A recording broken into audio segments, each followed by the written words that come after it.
Everyone and their grandma right now seems to be knitting up the emotional support chicken. I've been seeing them everywhere. And I'm all about it. I love seeing all these knit up chickens. I think they're great. They're also hilarious looking. Everyone's been making them in these bright, bold colors, and I think they're just super fun. But everyone's been making the chicken, so I thought I might talk about some other knit patterns. And yeah, hopefully inspire some of you guys to cast on some stuffed animals, because I love stuffed animals. I've crocheted stuffed animals and I've sewn stuffed animals, but I've never knit before, so this is new territory for me. I'm very eager to learn how to make some knit stuffed animals. I thought I would show you guys some of the crocheted stuffed animals I've made, just to give you some idea of what I like to make. I've got this little Godzilla holding a chili pepper. It's very cute. This was just free-handed. I didn't follow any particular pattern. That's maybe why he looks so derpy. I also have a little minion and a Grogu. Similarly, just free-handed these guys. And then here's my sewn stuffed animal bunny that I made. I made this guy in high school, and my sewing skills are definitely not up to this level anymore. I even hand embroidered the eyes and the face, and she has a little tail. So if you guys are interested in seeing more crochet or sewn stuffed animal patterns, let me know down below. But let's jump into the knitting patterns. So I've got a lot of patterns to talk through, and a lot of them are free, which I love. And I think these patterns will be great stash busting patterns. So yeah, I hope you find something you like. Let's jump right into it. Susan B. Anderson is a designer who I'm obsessed with right now. She has a ton of stuffed animal designs that are just so cute and unique. I feel like her work, like I can tell what pattern is made by her. She has a very distinct style. The first two are the Sleeping Polar Bear and the Sun Pig. They give me similar vibes to the Emotional Support Chicken. They're both very plump, very huggable, squishy, and they're that perfect, just like the perfect size to snuggle up with. And they also don't look too complicated to knit up. They're both made up in worsted weight yarn and use around 230 to 460 yards of yarn. They're both knit in the round. The body's knit in the round, and then the limbs are sewn on after. Both of these patterns include little sweaters for the animals to wear, which I just think is such a nice addition, because you can choose to make the sweater or not, and then if you like making the sweaters, you can make multiple and create a little wardrobe for your stuffed animal, which I just think is lots of fun. So those are two of the patterns that I'm dying to make. Susan also has some more intricate stuffed animal designs, so these aren't necessarily as beginner friendly as the other patterns I've mentioned before, but they're so adorable. I think this will be more like my second stuffed animal project. So it's the elephant and mouse and the panda. They're relatively small stuffed animals, and they're a little bit more intricate. And these guys are made with fingering weight yarn. They use around 450 to 600 yards. Both of these patterns have little jackets that you make for them, and even sewn elements for the elephant's ears, and they're just too cute. Now, all the rest of the patterns are free, which I think is great. I love that. Everyone loves that. Who doesn't love a free pattern? Okay. We're going to start with Lucy's Owl by Rachel Gallagher-Miller. And this is a really sweet pattern. It's of a cute little owl. It reminds me of the Tootsie Pop owl with these big googly eyes. Similarly to the chicken, the Emotional Support Chicken, people seem to be using this pattern as a great stash busting project. So lots of colorful designs. I love its long little legs with these big feet at the bottom. It has a bit of crocheting. I think the eyes are made with crochet. So keep that in mind.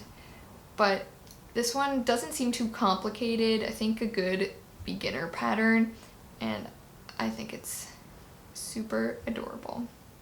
Okay, next we have Sancho by Filipa Carneiro. And this is one of those like classic teddy bear patterns. It's a little teddy bear wearing a cabled sweater. It's knit top down and in the round and seamless. And I love the little cabled sweater it comes with.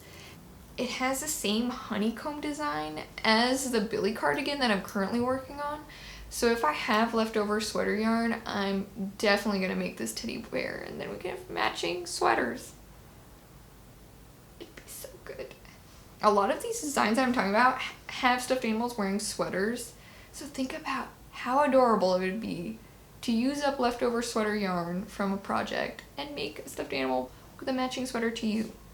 I love that idea. I don't know why. I don't like the idea of moms wearing matching sweaters with their kids. That seems cringe, but wearing a matching sweater with your stuffed animal, somehow, I love.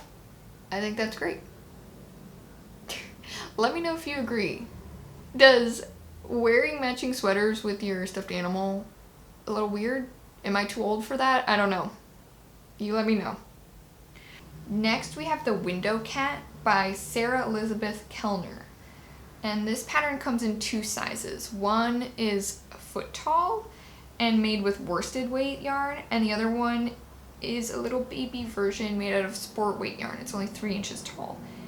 And so both are knit in the round and bottom up, and they are just so cute. Great for any fellow cat lovers out there, and seems also relatively easy.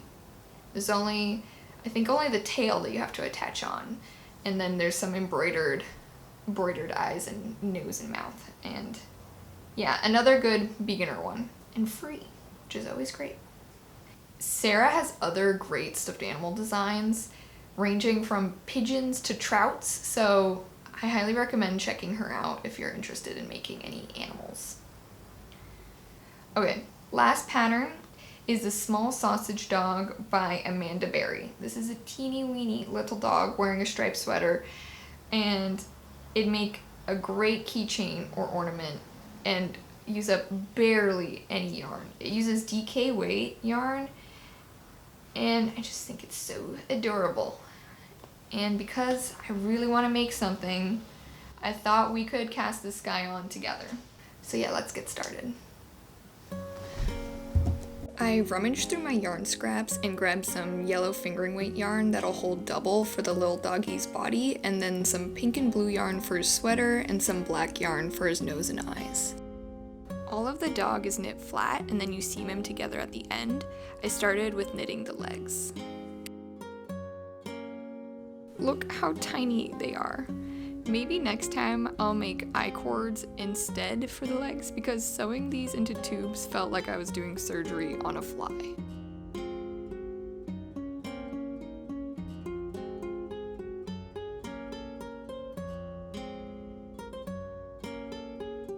Knitting the body flew by, especially with the stripes. It kept it super exciting.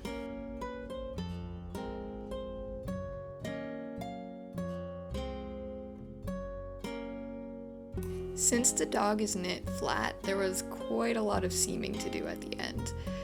It took me a second to figure out how to do the mattress stitch effectively on such a tiny little creature, but in the end it wasn't too bad.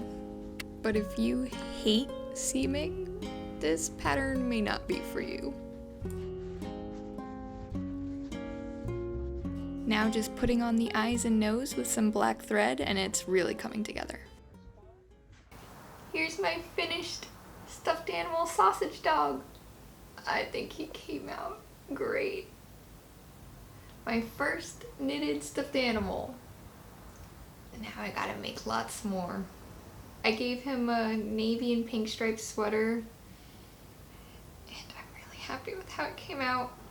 I embroidered his little face and eyes, and yeah, it took a little longer than I was expecting. The knitting part was actually very quick, but seaming him together took a hot second. but I'm so happy. I made a stuffed animal. Oh. Thanks so much for watching. I hope you guys enjoyed this video. Let me know which stuffed animal patterns you guys are drawn to, and if you think you might cast one on soon. And let me know if you guys would be interested in me doing a similar video on crocheted stuffed animals or sewn stuffed animals. I'd be happy to make more stuff about it. Don't forget to subscribe. Bye!